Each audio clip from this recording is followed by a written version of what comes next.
আসসালামু আলাইকুম প্রিয় দর্শক, অন্য মঞ্চের আলাপ চাইতায় আপনাদের সকলকে আমন্ত্রণ জানাচ্ছি। আসসালামু আলাইকুম রহমতুল্লাহি ওবরকাতুহু। সম্মানিত দর্শক, বাংলাদেশে যে আসলে কি হচ্ছে একমাত্র আল্লাহ রাব্বুল আলামিন ছাড়া কেউ বলতে পারবে না। প্রায় প্রতিদিনই বাংলাদেশের ভেতরে এবং বাইরে অতি আশ্চর্যজনক ঘটনাগুলো ঘটছে। নানা রকম গুজব, নানা রকম ভয়, ভীতি, আতঙ্ক, অনিশ্চয়তা এবং সত্যিকার অর্থে এমন কতগুলো সমস্যা যা এই বাংলাদেশে কখনো হয়নি, সেগুলো ঘটে যাচ্ছে অহরহ। রাজনীতির ময়দানে যে সকল কাণ্ড ঘটছে, যে সকল শব্দ, যে সকল কথাবার্তা এবং যে সকল মেরুকরণ আমরা শুনতে পাচ্ছি বা দেখতে পাচ্ছি, এই বিষয়গুলো মোটামুটি যারা রাজনীতি সচেতন দেশে এবং দেশের বাইরে রয়েছেন, বাঙালি এবং বাঙালির সঙ্গে যারা সম্পৃক্ত আমাদের বিদেশি বন্ধুরা, তারা সবাই উদ্বিগ্ন। ধরুন, বাংলাদেশে আওয়ামী লীগের সঙ্গে এখন কোনো রাজনৈতিক দলের সম্পর্ক থাকার কথা নয়। এত বড় একটা গণ অভ্যুত্থান, এত বড় একটা বিপ্লবের পরে যে সরকারের পতন হলো, সেই সরকার নিয়ে, সেই সরকার প্রধান নিয়ে কেন আতঙ্ক থাকবে, কেন ভয় থাকবে, কেন তাদেরকে নিয়ে কথা বলতে হবে এবং রাজনীতিতে কেন বারবার তাদের প্রসঙ্গ আসবে? ইতিবাচক আসুক, নেতিবাচক আসুক, আলোচনায় কেন আওয়ামী লীগ আসবে? এটা হলো আমাদের দেশের রাজনীতির অষ্টম আশ্চর্য, যেটা অতীতে কখনো ঘটেনি। অ্যাটলিস্ট আওয়ামী লীগ যেভাবে বাংলাদেশ থেকে চলে গেছে, আপনি যদি সেটাকে প্রকৃত ঘটনা হিসেবে মেনে নেন এবং আপনি যা কিছু দেখেছেন, যা কিছু ঘটেছে, সেগুলো যদি হৃদয়ে ধারণ করতে চান, অ্যাটলিস্ট 5 বছর আপনার মনের মধ্যে আওয়ামী লীগের নাম আসলে, আওয়ামী লীগের লোকদেরকে দেখলে, কিংবা শেখ হাসিনা বা শেখ পরিবারের নাম আসলে শুধু নফরত নফরত নফরত, এই ঘৃণা ঘৃণা একটা ভাব আপনার মধ্যে আসবে। কিন্তু তা না। শেখ হাসিনা চলে যাওয়ার 15 দিনের মধ্যেই দেখা গেল যে নানা রকম কথাবার্তা মানে আমাদের সমাজে বাড়তে বাড়তে এখন এমন একটা জায়গায় চলে এসছে যেটি রীতিমতো একটি ভয়ঙ্কর পরিণতির দিকে এগোচ্ছে। আপনারা সবাই লক্ষ্য করছেন যে বাংলাদেশের মিডিয়াগুলোতে আওয়ামী লীগকে নিয়ে, শেখ হাসিনাকে নিয়ে এক ধরনের নিষিদ্ধ ঘোষিত অস্পর্শতা যে পরিবেশ পরিস্থিতি রয়েছে, অর্থাৎ রাষ্ট্রশক্তি যখন কোনো কিছুকে নিষিদ্ধ করে এবং জনগণ যখন অন্তর থেকে পুরো জিনিসগুলো মুছে দেয়, তখন যখন একটি মিডিয়া, মানে আন্তর্জাতিক মিডিয়া বা লোকাল মিডিয়া, ওটাকে অ্যাভয়েড করে, অন্তর থেকে অ্যাভয়েড করে, ঘৃণা করে, তো সেক্ষেত্রে বাংলাদেশের অবস্থা দেখে মনে হচ্ছিল যে আওয়ামী লীগ আমাদের মিডিয়া দেখলে মূলত একটি অশ্রুত দল, নিষিদ্ধ দল এবং ঘৃণিত এবং নিন্দিত দল। তো আমাদের দেশের মিডিয়ার অনেকদিন ধরে একটা শ্রেণী চরিত্র হলো যে এই মিডিয়া স্বাধীনতার পর থেকেই এটি ক্রমশ রাষ্ট্রের যে ইচ্ছা, রাষ্ট্রপ্রধানের ইচ্ছা, সরকার প্রধানের ইচ্ছা, এটা বাস্তবায়নের একটা হাতিয়ার রূপে ধীরে ধীরে ধীরে ধীরে নিজেদের যে মেরুদণ্ড, নিজেদের যে সক্রিয়তা, নিজেদের যে বৈশিষ্ট্য, এটি একেবারে ধ্বংস করে দিয়েছে। আমাদের দেশের মিডিয়া মূলত রাষ্ট্রের কণ্ঠস্বর, জনগণের কণ্ঠস্বর নয়। আমাদের দেশের মিডিয়াগুলো কখনো সরকারকে বাধ্য করতে পারে না, ইনফ্লুয়েন্স করতে পারে না। সেই তুলনায় সোশ্যাল মিডিয়া অনেক অনেক পাওয়ারফুল। কিন্তু পশ্চিমা দুনিয়া বাংলাদেশের মতো নয়। পশ্চিমা দুনিয়ায় যে মিডিয়া, তারা এতটা স্বাধীন, এতটা সার্বভৌম যে সরকারকে অনেক সময় তারা উৎখাত করে ফেলে, সরকারকে প্রভাবান্বিত করে, এবং সরকার কখনো মিডিয়ার উপর কোনো কিছু চাপিয়ে দিতে পারে না, বরং মিডিয়া সরকারের উপরে সব কিছু চাপিয়ে দেয়। তো সেই যে আন্তর্জাতিক মিডিয়া, সেটা সারা দুনিয়ার যে সকল মশহুর নামকরা, যেগুলো যাকে বলা হয় ইত্তেফাক বা ইনকিলাব হিসেবে, ইনকিলাবের প্রতীক হিসেবে যে সকল মিডিয়া শত শত বছর ধরে পশ্চিমা দুনিয়ায় গণতন্ত্র, ন্যায় বিচার, সুশাসন প্রতিষ্ঠায় গুরুত্বপূর্ণ ভূমিকা পালন করেছে, সেই সকল মিডিয়াতে একেবারে রাতারাতি শেখ হাসিনার সাক্ষাৎকার ছাপা হলো একেবারে একই দিনে। এএফপি, ফ্রান্সের বিখ্যাত মিডিয়া, তারপর ইন্ডিপেন্ডেন্ট, ইংল্যান্ডের একেবারে প্রথম শ্রেণীর গণমাধ্যম, তারপরে এপি, আমেরিকার গণমাধ্যম, এই রয়টার্স, ব্রিটেনের বিখ্যাত সংবাদ মাধ্যম, এর বাইরে ফ্রান্সের আরো কয়েকটি পত্রিকা এপির বরাতে খবর প্রকাশ করেছে, এবং ভারতের সবচেয়ে প্রভাবশালী পত্রিকা হিন্দুস্তান টাইমস শেখ হাসিনার বক্তব্য নিয়ে যে ধরনের প্রতিবেদন প্রকাশ করেছে তা রীতিমতো পশ্চিমাদেরকে আতঙ্কগ্রস্ত করে তুলেছে। এখানে আমি বাংলাদেশের প্রসঙ্গ, অর্থাৎ পশ্চিমা মিডিয়াতে শেখ হাসিনার যে সাক্ষাৎকার, ওগুলো নিয়ে বাংলাদেশ সরকার এবং বাংলাদেশের রাজনীতিবিদদের মধ্যে কি ধরনের প্রতিক্রিয়া হচ্ছে বা হবে, এবং এটার প্রতিফল এবং প্রতিদান কিভাবে আমাদের এই জাতিকে দিতে হবে, সেটা নিয়ে বিস্তারিত আলোচনা করবো আর একটা ভিডিওতে। আজকে শুধুমাত্র আওয়ামী লীগকে নিয়ে পশ্চিমা দুনিয়ার যে নতুন মাথা ব্যথা, এটি নিয়ে আলোচনা করব। আপনারা সবাই জানেন যে একটা মানে পশ্চিমা পলিসি, একটা ইনফ্লুয়েন্স, একটা প্রভাবের কবলে পড়ে আওয়ামী লীগ সরকারের পতন ঘটেছিল, এবং জনগণ এমনি বিক্ষুব্ধ ছিল। তার উপর পশ্চিমা যে প্ল্যান, মাস্টার প্ল্যান, সেই মাস্টার প্ল্যানের সঙ্গে এমনকি ভারতও জড়িত ছিল, এমনকি রও জড়িত ছিল। এটা সত্য ঘটনা। তো তার ফলে শেখ হাসিনার পতন হলো।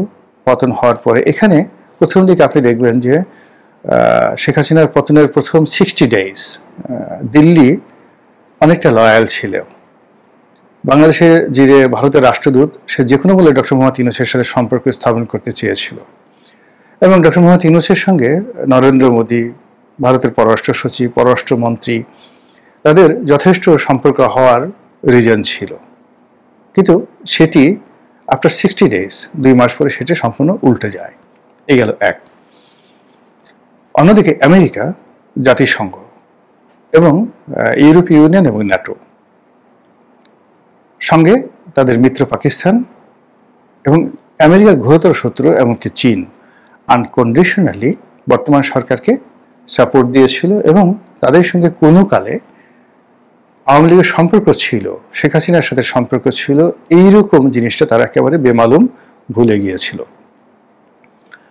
ডক্টর মোহাম্মদ ইউনূসের সরকারকে সাহায্য করার জন্য এবং বাংলাদেশ বিনির্মাণে, নতুন একটা বাংলাদেশ নির্মাণ করার জন্য তারা টেকনিক্যাল সাপোর্ট দিয়ে, বুদ্ধি দিয়ে, পরামর্শ দিয়ে, এমনকি প্রয়োজনীয় অর্থ দিয়ে সাহায্য করার জন্য এক পায়ে দাঁড়া ছিল। জাতিসংঘের মহাসচিব বাংলাদেশে এসেছেন। ডক্টর মোহাম্মদ ইউনূসের সঙ্গে রোহিঙ্গা সমস্যার সমাধানের জন্য তিনি কক্সবাজার পর্যন্ত গিয়েছেন। বাংলাদেশে জাতিসংঘের মানবাধিকার কমিশনের একটা অফিস, সরাসরি ডাইরেক্ট একটা অফিস প্রতিষ্ঠিত হয়েছে। IMF এর যারা লোকজন আছে, বিশ্ব ব্যাংকের যারা লোকজন আছে, তারা এই সরকারকে প্রথম 90 ডেজে সহযোগিতা করার জন্য তারা সর্বোচ্চ চেষ্টা এবং তদবির করেছে। তো সেই জিনিসগুলো সম্পূর্ণ রিভার্স এবং বুমেরাং হয়ে গেছে। পশ্চিমারা একটা সময় বাংলাদেশের নাম দিয়েছিল বটমলেস বাস্কেট, বঙ্গবন্ধুর জমানাতে, যেখানে যা কিছু দেয়া হয় হারিয়ে যায়।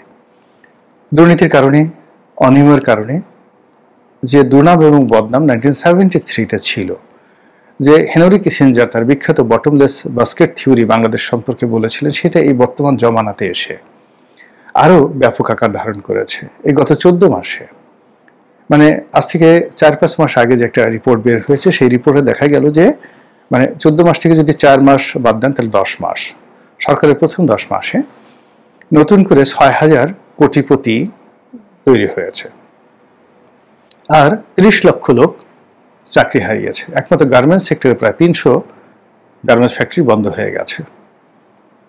তো এই সব মিলিয়ে ব্যবসা বাণিজ্য, অর্থনীতি, ইকোনমির যে অবস্থা, তাতে করে পশ্চিমা দুনিয়া একেবারে শতভাগ নিশ্চিত হয়ে গেছে যে এখানে বিশ্বব্যাংক যদি তার সমস্ত ফান্ড $100 বিলিয়ন, IMF যদি $100 বিলিয়ন, USAID যদি $100 বিলিয়ন, $300 বিলিয়ন যদি এই বাংলাদেশে দেওয়া হয়, তাহলে যেভাবে এখন চলছে সরকার, এই $300 বিলিয়ন তারা কিভাবে খরচ করবে, আদৌ খরচ করতে পারবে কিনা, এটা ট্রান্সপারেন্সি থাকবে কিনা, এবং জনগণের কল্যাণে আসবে কিনা, এবং পশ্চিমাদের স্বার্থ সংরক্ষিত হবে কিনা, এই ব্যাপারে তাদের যে আত্মবিশ্বাস, এটা শূন্যতে নেমে আসে।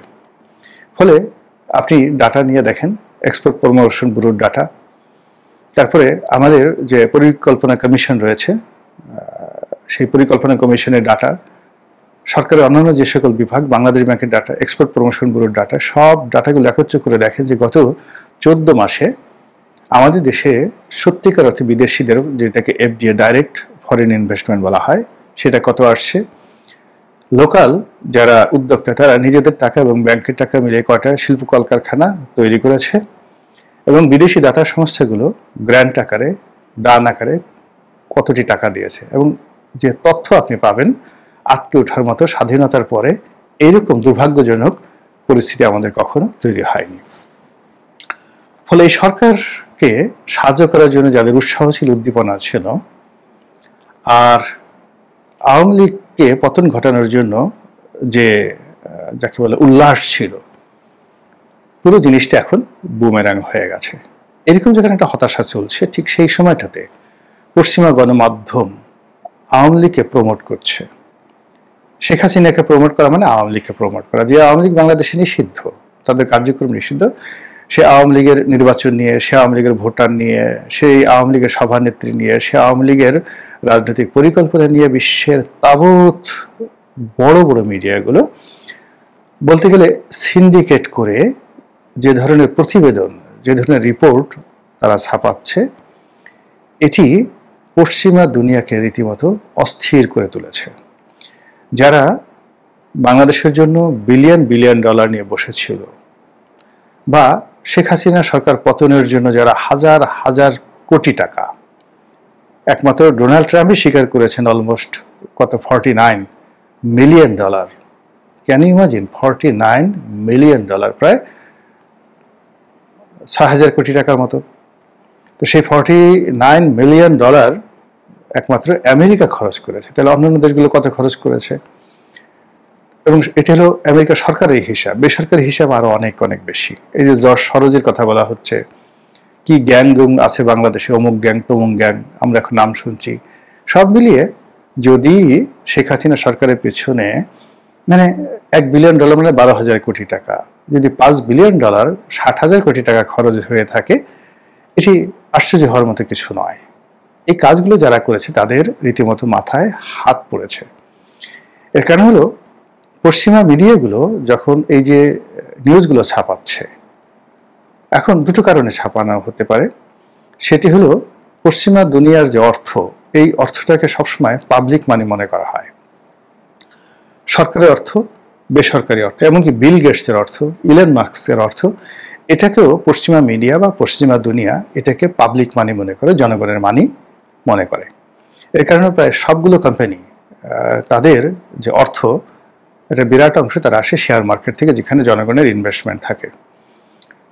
2 নম্বরে যেটা হলো যে ওদেশের জনগণের উপর ভিত্তি করে যেহেতু তারা টাকা উপার্জন করেছে, ফলে তাদের সকল সম্পত্তি রাষ্ট্রীয় সম্পত্তি এবং জনগণের হক আছে। তো সেই সম্পত্তি, অর্থবিত্ত কোনো তৃতীয় বিশ্বের দেশে ইনভেস্ট করে সেটিকে যদি একটা যাকে বলা হয় ব্যর্থ বিনিয়োগ মনে করা হয় বা পত্রিকাগুলো মনে করে, তখন তারা এটা প্রতিবাদ করে এবং জাতির স্বার্থে, জাতির কল্যাণে জনমত গঠন করে যে সরকার যে কাজটা করছে সেই কাজটা সরকারের করা উচিত হয়নি, তাদের ফিরে আসা উচিত, তাদের সরি বলা উচিত এবং তাদের এই ক্ষতি পুষিয়ে নেওয়া উচিত। এটা হলো পশ্চিমা গণমাধ্যমের প্রধান আদর্শ। তাদের কখনো কখনো কোনো এজেন্ডা থাকে, সেটা নীতিগত এজেন্ডা, তাদের দলীয় পরিচয় থাকে। প্রত্যেকটা পশ্চিমা গণমাধ্যম, এমনকি ভারতীয় গণমাধ্যম, তারা কখনো সরকার সমর্থক হয়, বিরোধী দলীয় সমর্থক হয়, কিন্তু তাদের এই স্বার্থটা কেবলমাত্র নিজেদের দেশের মধ্যে সীমাবদ্ধ থাকে। কিন্তু তারা এই কাজটা করতে গিয়ে কখনো অনৈতিক কাজ করে না। পশ্চিমা গণমাধ্যম কখনো অনৈতিক কাজ করে না। তারা ধরুন লেবার পার্টিকে সমর্থন করলো, রিপাবলিকানদের করলো, নরেন্দ্র মোদীকে করলো, কংগ্রেসকে করলো, কিন্তু এই কাজটি করতে গিয়ে বাংলাদেশে আওয়ামী লীগ জমানাতে যে সকল সরকার সমর্থিত মিডিয়া রয়েছে, যারা বিরোধীদের ক্যারেক্টার অ্যাসাসিনেশন করতো, এই কাজগুলো পশ্চিমা মিডিয়া বা বিশ্বের মানে প্রথম শ্রেণীর মিডিয়া, এমনকি পাকিস্তানের ডন, তারাও এই কাজগুলো কখনো করে না। তো কাজেই আওয়ামী লীগ সম্পর্কে যে ধরনের প্রচার এবং প্রোপাগান্ডা হচ্ছে, এই প্রচার এবং প্রোপাগান্ডা পশ্চিমা মিডিয়াগুলো তারা মনে করছে যে তাদের দেশের জনগণের স্বার্থে এই কাজগুলো তাদের করা উচিত, সরকারের উপর একটা প্রেশার দেওয়া উচিত এবং সরকার যে সকল কর্মকাণ্ড করেছে বাংলাদেশ সম্পর্কে, সেই সমস্ত কর্মকাণ্ড থেকে সরকারকে নিবৃত্ত করা উচিত। এটা তাদের প্রথম মটো। দ্বিতীয় একটা প্রশ্ন যে বাংলাদেশের মিডিয়াতে আপনি কোনো একটা মালিককে বা কোনো একটা সাংবাদিককে অনায়াসে যদি ঘুষ দিয়ে একটা অপকর্ম করান, লোকজন বিশ্বাস করবে।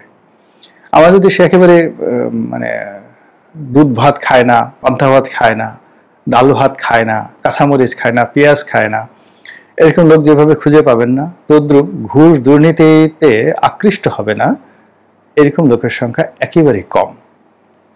কিন্তু পশ্চিমা দুনিয়ার যে মিডিয়াতে বিশেষ করে এরকম আন্তর্জাতিক কোনো বিষয় নিয়ে এই ধরনের একটা প্রতিবেদন ছাপানো, সেটা একেবারে অসম্ভব।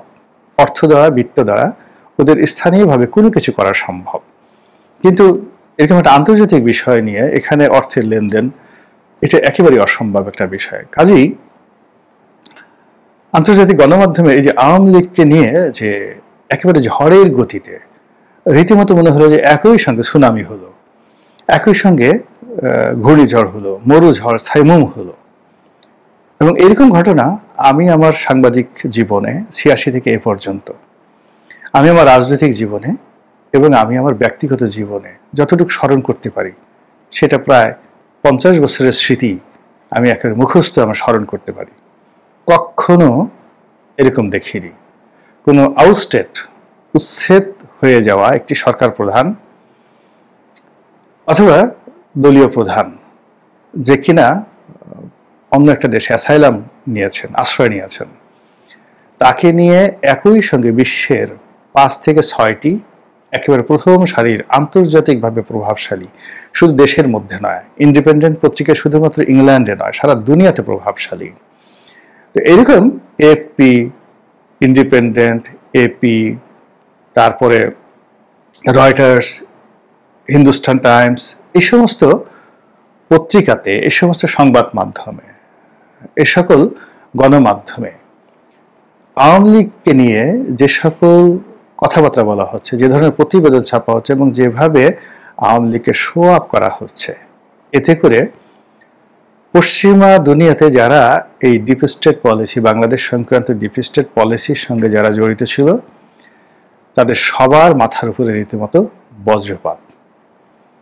এবং এই ঘটনার সঙ্গে যারা জড়িত, ধরুন পেন্টাগন জড়িত যদি থাকে, এই ঘটনার সঙ্গে যদি সিআইএ জড়িত থাকে, সিআইএ এবং পেন্টাগন কিন্তু আলাদা।